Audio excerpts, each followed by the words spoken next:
Good morning. Welcome back. Our today's topic is formation of Legislative Assembly. The Assembly is the first and the popular house of legislature. Now the formation step. First point, number of members. According to Article 170, the maximum number of members in the Assembly is 500 and the minimum number is 60. Assembly के अंदर maximum number of members जो है वो 500 बोला गया है और minimum कितने होने चाहिए 60. Each member of LA short form legislative assembly represent at least 75,000 population. ये बोला गया है कि असेंबली का हर मेंबर जो होता है वो हर एक मेंबर 75,000 पॉपुलेशन को रिप्रेजेंट करता है, यानी कि एक मेंबर 75,000 पॉपुलेशन. इसी तरीके से उनको डिवाइड किया गया है. Second point, reservations. आप जानते हैं क्या होते हैं reservations. According to 95th constitutional amendment 2009 act के तहत arrangement of reservation of places for scheduled caste and scheduled tribes in the state legislature up to January 2020. 95th Constitutional Amendment 2009 के तहत कुछ चेंजेस किए गए थे, जिसके अंदर असेंबली में कुछ प्लेसेस दी गई थी scheduled caste and scheduled tribes के लिए, जो कि जनवरी 2020 तक लागू होगी और आगे उसके अकॉर्डिंग चेंजेस होंगे. If the governor feels that, मैंने ये बोला है कि गवर्नर बहुत बड़ा रोल प्ले करता है लेजिस्लेचर के अंदर, ठीक है.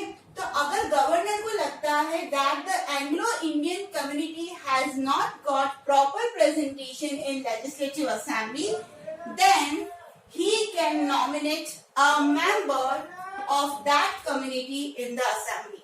व्हाट डज इट मीन कि अगर गवर्नर को ये फील हो रहा है कि एंग्लो इंडियन आपको पता ही होगा कि ऐसे ब्रिटिशर्स जो आफ्टर इंडिपेंडेंस वापस लौट के अपने देश नहीं गए, वो इंडिया में ही बस गए, उनको बोला जाता है एंग्लो इंडियन. तो जब कभी भी गवर्नर को ये लगता है कि एंग्लो इंडियन को प्रॉपर रिप्रेजेंटेशन यहाँ पर असेंबली के अंदर नहीं मिल रहा है, तो ऐसे में वो एक मेंबर एंग्लो इंडियन कम्युनिटी से यहाँ पर नॉमिनेट कर सकते हैं, राइट. तो ये गवर्नर की पावर भी है, इसको आपको याद रखनी है, ठीक है. Third, election system. Except the Anglo Indian, all other members are directly elected by voters. यहाँ पर क्योंकि एंग्लो इंडियन को छोड़कर, ऐसा क्यों बोला गया है, क्योंकि एंग्लो इंडियन को कौन नॉमिनेट कर रहे हैं, गवर्नर. तो इनका कोई वोटिंग सिस्टम में कोई रोल ही नहीं है. एंग्लो इंडियन को छोड़कर बाकी के जितने भी मेंबर्स हैं उनको डायरेक्टली इलेक्टेड बाय वोटर्स से ही इलेक्ट किया जाएगा. They are directly elected by voters. अब कौन सी मेथड से, the method of adult franchise. Adult franchise मतलब 18 साल से ऊपर के व्यक्ति वोट दे सकते हैं, वो वाली मेथड. ज्वाइंट इलेक्शन सिस्टम या फिर कुछ हद तक जनरल मेजोरिटी, ये मेथड्स जो है अडॉप्ट की जाती है इस मेंबर्स के इलेक्शन के लिए, ठीक है. क्या देखा इस पॉइंट में, एंग्लो इंडियन को छोड़कर बाकी के सारे सदस्य जो है वो डायरेक्टली इलेक्ट होते हैं वोटर्स से, ठीक है. और method adult franchise, joint election और कितनी बार जनरल मेजोरिटी वाइज कर लिया जाता है. क्वालिफिकेशंस क्या क्या होनी चाहिए. Number 1, he should be Indian citizen. Number 2, he should be 25 years of age.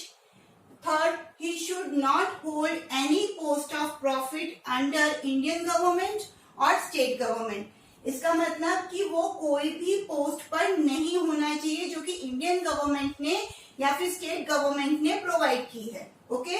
और fourth, he should not be declared mad or bankrupt.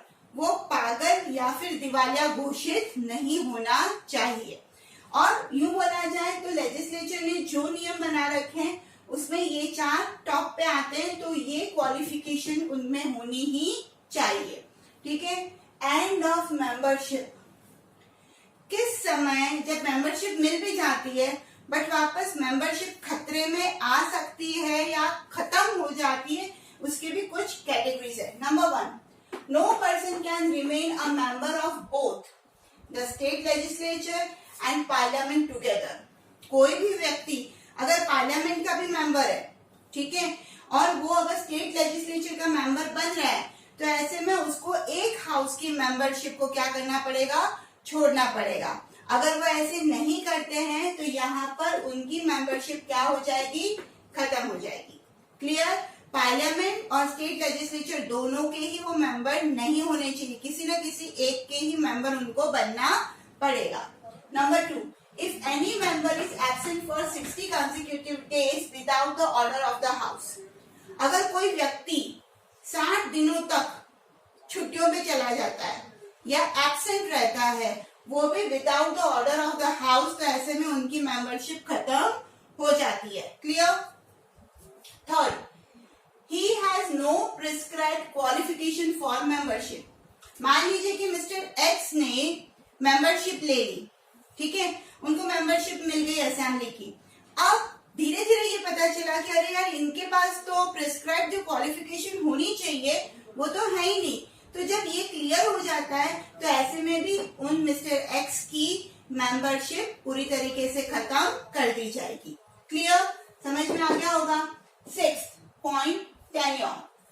Tenure अगर बोला जाए तो वो है 5 years का। It can be dissolve by governor, और ये क्या होता है, गवर्नर इनको डिसॉल्व कर सकता है। अगर थोड़ा सा आप फॉर्मेशन ऑफ लोकसभा में जाएं तो बहुत सारे पॉइंट मिलते जुलते हुए नजर आएंगे। जैसे क्वालिफिकेशन पूरी वैसी की वैसी आ गई, ठीक है। टेन्योर वो का वही है, वो डिसॉल्व बाय प्रेसिडेंट है, ये डिसॉल्व बाय गवर्नर है ना, वो फर्स्ट हाउस है, ये भी फर्स्ट हाउस है। यहाँ पर इलेक्शन मेथड्स भी सेम आ रही है, तो बहुत सिमिलैरिटी है। अगर आपने फॉर्मेशन ऑफ लोकसभा बहुत अच्छे से कर रखा है तो फॉर्मेशन ऑफ लेजिस्लेटिव असेंबली आपको करने में दिक्कत नहीं होगी, तो कीजिए इसको। 7th, office bearers. यहाँ पर 2 मेन ऑफिस बियरर्स हैं, speaker and second deputy speaker, ठीक है। अब ये स्पीकर जो है, their tenure is the tenure of the assembly। ये बोला जाता है कि इनका जो टेन्योर है, दोनों का ही असेंबली का जो टेन्योर है दैट इज 5 years, तो ये भी दोनों का टेन्योर सेम है, 5 years के लिए दोनों ही होते हैं। बट मान लीजिए इन केस की स्पीकर को लग रहा है कि मुझे रिजाइन करना है मेरी पोस्ट से, तो ऐसे में वो अपना लेटर, मतलब वो रेजिग्नेशन लेटर जो होगा वो किसको देगा, डिप्यूटी स्पीकर को, ठीक है। अब मान लीजिए कि डिप्यूटी स्पीकर को लग रहा है कि मुझे रिजाइन करना है, तो ऐसे में डिप्यूटी स्पीकर अपना रेजिग्नेशन लेटर किसको देगा, स्पीकर को। क्लियर? बट मान लीजिए कि दोनों ही अपना काम सही नहीं कर रहे हैं और असेंबली मेंबर्स को लग रहा है कि इन्हें हटा देना चाहिए, तो ऐसे में असेंबली मेंबर्स क्या करेंगे, 14 days प्रायर नोटिस देंगे टू स्पीकर और डिप्यूटी स्पीकर, मतलब जिनको हटाना है उनको वो 14 डेज का प्रायर नोटिस देंगे, और उसके बाद एक हाउस के अंदर, मतलब असेंबली के अंदर एक प्रपोजल अप्रूव किया जाता है। अगर वो प्रपोजल मेजोरिटी वाइज अप्रूव हो गया तो स्पीकर को या फिर जिसके खिलाफ ये प्रपोजल निकाला गया है उसको अपनी पोस्ट छोड़नी पड़ेगी। क्लियर? देखिए सिंपल सा पॉइंट है। फॉर्मेशन ऑफ लेजिस्लेटिव असेंबली की बात करें तो नंबर ऑफ मेंबर्स 500, मिनिमम 60 और 75,000 पॉपुलेशन को रिप्रेजेंट करते हैं। रिजर्वेशन की बात करें तो एससी और एसटी के लिए यहाँ पर रिजर्वेशन दे रखा है, जनवरी 20 तक ये लागू होगा। फिर गवर्नर को अगर लग रहा है कि एंग्लो इंडियन यहाँ पर प्रॉपरली नहीं आ रहा है असेंबली में, तो वो एक मेंबर नॉमिनेट कर सकते हैं।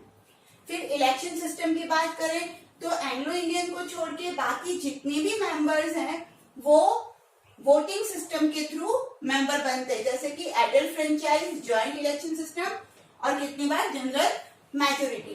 क्वालिफिकेशन, वो इंडियन होनी चाहिए, 25 years ऑफ एज होनी चाहिए, वो कोई भी पोस्ट ऑफ प्रॉफिट होल्ड नहीं करनी चाहिए और वो डिक्लेयर नहीं होनी चाहिए मैड और बैंकक्रप्ट।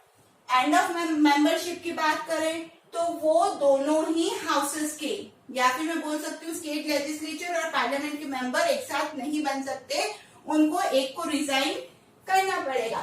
दूसरा, अगर वो 60 डेज के लिए एब्सेंट रहते हैं विदाउट परमिशन तो भी उनकी मेंबरशिप खत्म। तीसरा, अगर उनकी क्वालिफिकेशन प्रिस्क्राइब नहीं है, गलत दे दी है उन्होंने, तो भी उनकी मेंबरशिप खत्म हो जाएगी। Tenure 5 years but it can be dissolved by the governor। Office bearers की बात करें तो 2, स्पीकर, डिप्यूटी स्पीकर, ठीक है, ये एक दूसरे को अपना रेजिग्नेशन लेटर दे सकते हैं।